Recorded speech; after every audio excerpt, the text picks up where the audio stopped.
What's up? It's ADR back at ADR Sports TV, and you're with your boy ADR. The other day, I got over 50 people looking at the video the other day, man. I appreciate you guys. Like, share, subscribe. I don't think I said that in the last video because I was a little pissed off about Arsenal. But today, I want to do a little bit of a rant again. But it's not about Arsenal, it's about the U.S. And why we have close to 400 million people and we suck. Right? And I want to give you some of my perspectives of playing youth here in the U.S. And then what I learned from going overseas to then play professionally after that. And then also what I learned playing professionally here in the U.S., like what the standards are and, you know, some of the things that I noticed from some of the players that play in the U.S., what the U.S. looks for, and then how the youth system is when I was playing versus how it is now. And really, there's no differences, to be quite honest with you, which is the problem. Because if you have a product that's not that good and there's no big changes that are coming within the youth system, then it's not obviously going to get any better. So that's why you guys are probably seeing, you know, the U.S. in the past, we reached maybe the quarterfinals of the World Cup, or, you know, at our best, the quarterfinals. And then most of the time, you know, top 16, round of 16. But my thinking is, you know, now I'm getting my son into youth sports here. He's about to be 6 in the summer, but he's been playing now U6, right?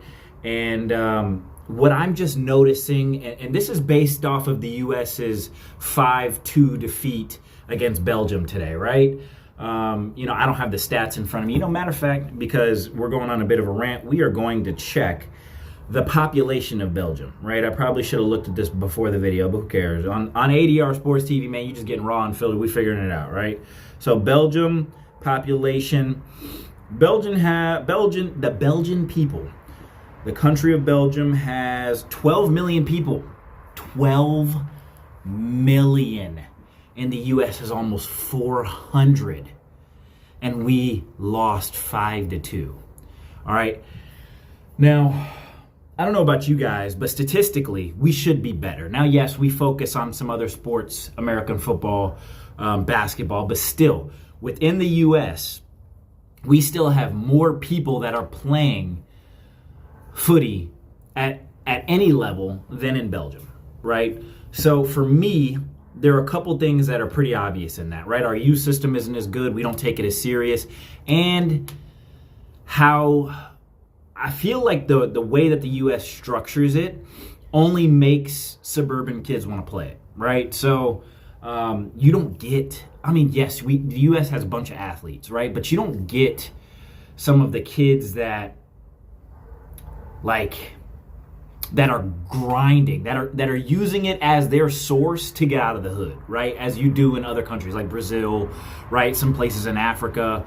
This list goes on, right? In the U.S., you're looking at suburban kids who do it, and they do it, and even when they go to college, their aspiration is maybe to play in the MLS, maybe the USL, stuff like that, right? Not the highest levels of leagues. And throughout that process, they're the best kids growing up, so they're not continuously learning. And then the way that the coaching system here is in the U.S., those coaches kind of coddle and cater to those kids. And we saw it with like Freddie Adu, Christian Pulisic, Clint Dempsey. Like, they're lauded here as these great players, but then they leave and they're average players in other countries and things like that. Maybe a slightly above average, like Clint Dempsey was. But then you see it with like Landon Donovan. He left. He was not very good, right? And some of you people who are, you know, looking at this video in Europe may not even know some of these American players. You might know, you probably know Clint Dempsey and Christian Pulisic, but maybe not Landon Donovan, right? And some of the other players. I can go on a tangent there with the players, but you guys get my whole drift here. Is if you're constantly around coaching staffs who don't teach you certain intricacies of the game, then you're not going to get better, right? I'm just going to start from today, right? My son's team, right? At U6, when I was playing and coaching and also reffing in Sweden, right? I was doing a couple things to make additional money, right? They have better structure. And what I mean by that is they're already at that age of 6 and 7 telling the players check their shoulder, right? It's not like here, it's more of, hey, are you having fun?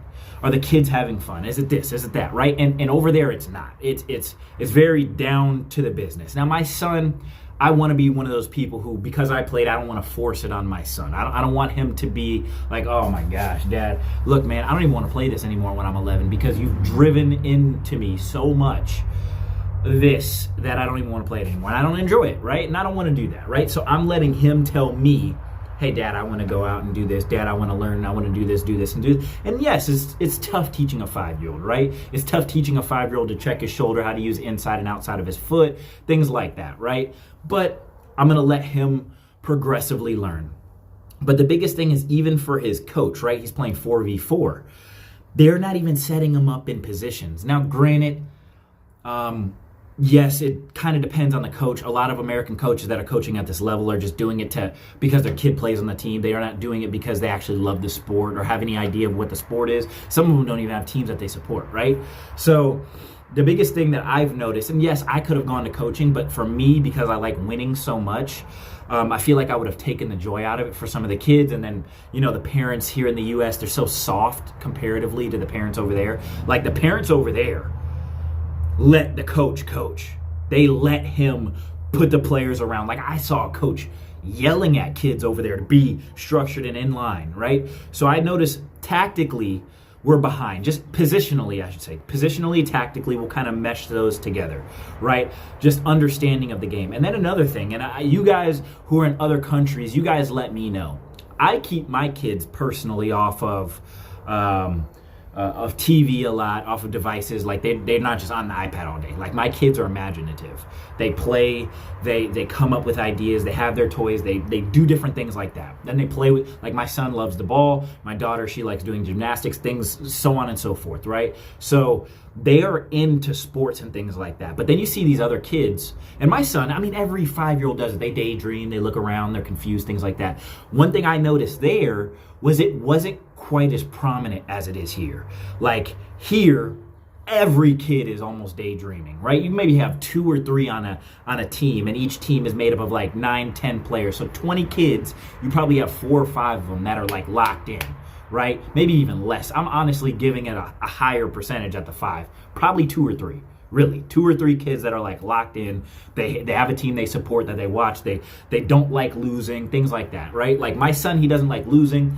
He supports Arsenal because I support Arsenal, but it's not like he's watching the games with me, which he's going to start doing. But there's a lot of different things that I feel like the U.S. is just so behind on because we're so focused on having fun, and that channels through 5, 6, 7, 8, 9, 10. I mean, you see how stupid the U.S. is, right? And, I'm American. I love it. Look, I'm so happy that I live in the United States of America. I'm not going to sit here and get into this whole political thing, right? I'm glad that I was personally born here. I'm glad that my kids are raised here. But look, if we're being honest here, when it comes to the sport of football, we're behind. Decades, honestly, generations were behind, and it's all because of our youth system. There's no way with 400 close to, I'm just ballparking here. I know it's like between 350 and 400, so I'm just going to say 400 million. But close to 400 million people here, and we aren't getting closer to these countries who have 12 million, 13 million, 14 million, 20 million, right? So on and so forth. There's a problem there, right? There is honestly something hugely wrong with that. And it comes to discipline, focus, youth systems, right? Positionally even. We're not even teaching the kid, hey, look, you play defense, you two play in the midfield, and you play up top. No. They're just all running into a bunch, and they're all kicking the ball. When in actuality, there should be some structure based off of that, and that'll probably bring more fun for the kids. The reason why I feel like the kids are all over the place is because they don't know what they're doing. They're just running and kicking the ball, right? But if their coaches set them up, hey, look, you two are going to be here when you're here. You're going to play here when you're here, and you're going to play here when you're here, right? Just that understanding, right?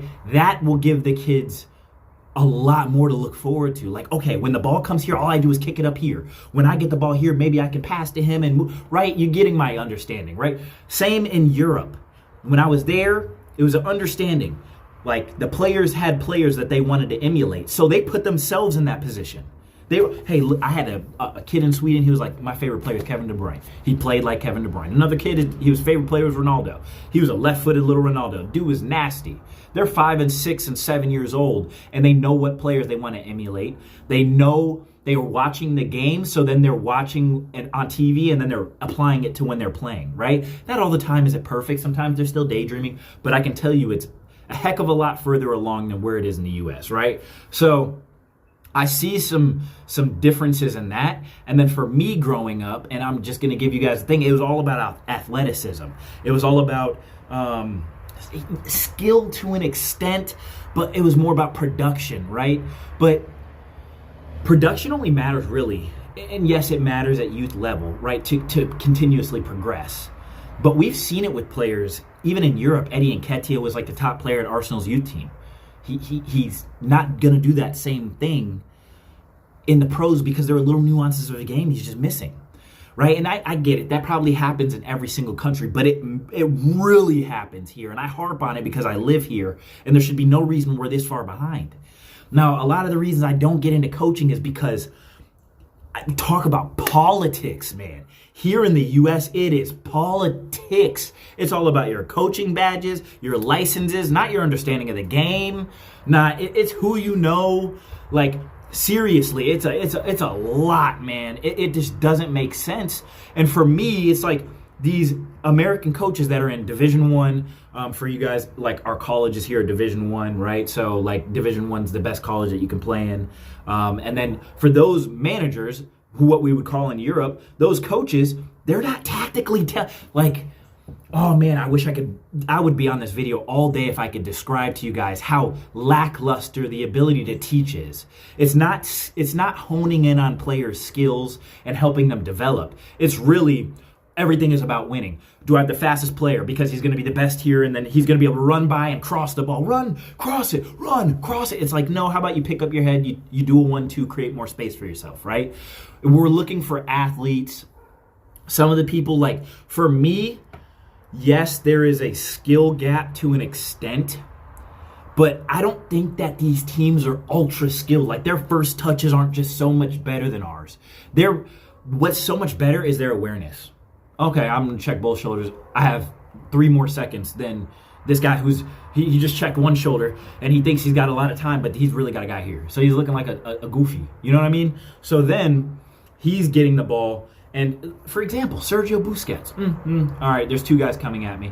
I'm just going to let it run, right? And then there's a guy right behind him. His striker's in front of him, right? So it's just little things like that we are just missing. Little round the corner balls to just create space. Hey, I'm going to play it one time here, then when I get the ball, I'm going to face up, and I have 2 touches. I got time and space, right? Things like that. We're not developing players that are like that. We don't develop Toni Kroos's, Luka Modric's. We don't develop, Kevin De Bruyne, Sergio Busquets, Rodri's. The list goes on, right? So it's just, we're so behind in that youth system because we're looking for wingers. Oh, you got to be fast. You got to be big. You got to be strong. It's such an American way of thinking. It's so American the way we play here. And it's to our detriment. We call it soccer, for God's sake. We didn't come up with the sport. Everywhere else it's called football. We should take a hint. And then people say, whenever I put this in the U.S., oh, but we live in the United States and here we call it soccer. Well, that's your first problem. That's the first problem because unfortunately, they're not going to change it they're not going to call it American football because they say it's redundant. We should call it American football because we developed American football, and everywhere else, football is played with your feet. So we should just call it American football because it's not redundant because you have North America and South America. How about that? How about I say it's not redundant because you're not distinguishing between the Americas? How about that? Anyway, sorry, I'm going on a rant again. But my biggest thing is the development stage in the U.S. is just not where it is. Now, I want to know where you guys, or what you guys think in the comments. What country maybe you're from, how you think the youth development system is. I don't get a lot of comments on these things anyway, but if you see this, man, just hit a like, comment, just let me know something. Just let me know a little something of what you think, right? I'm curious. I want to know what country you're from, what team possibly you support, and what you notice in the youth systems in the countries that you live in. I've been ADR, man. I appreciate this. Share with everybody. Like, subscribe. What is it? I think the thing is hype, but I don't think you guys can hype my video. I think I might have to be in like a subscriber thing. But we're 7 subscribers away from 700. 7. Come on, man. Help me get to 700 subscribers. We're on a push to 1,000. I appreciate you guys. I've been ADR. Peace.